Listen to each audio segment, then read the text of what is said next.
He said to Balak, "Build 7 altars here for me, and bring me 7 bulls and 7 rams."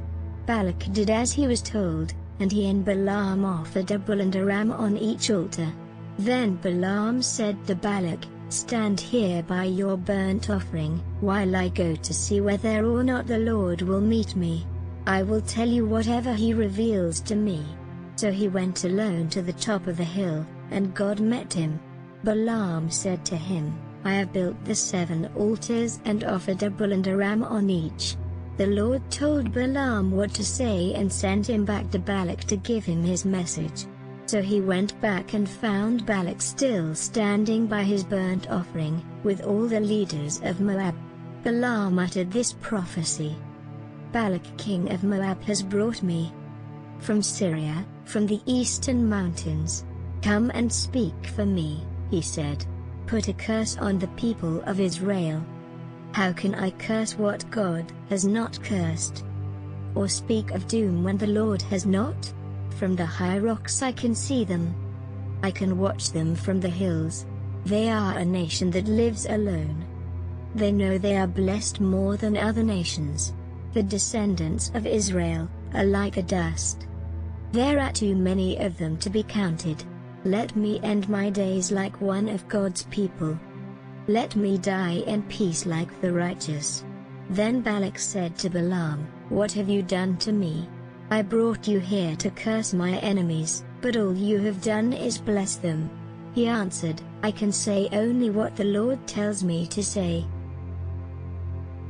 Balaam's second prophecy. Then Balak said to Balaam, "Come with me to another place from which you can see only some of the Israelites. Curse them for me from there." He took him to the field of Zophim on the top of Mount Pisgah. There also he built 7 altars and offered a bull and a ram on each of them.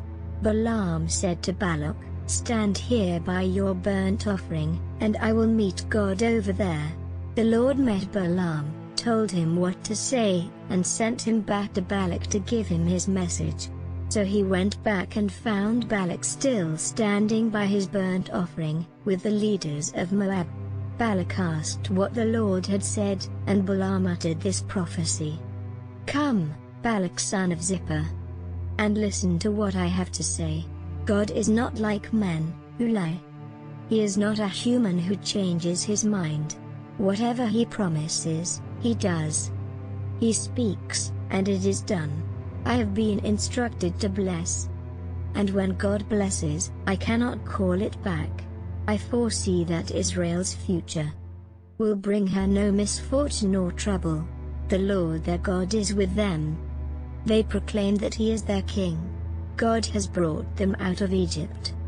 He fights for them like a wild ox. There is no magic charm, no witchcraft, that can be used against the nation of Israel.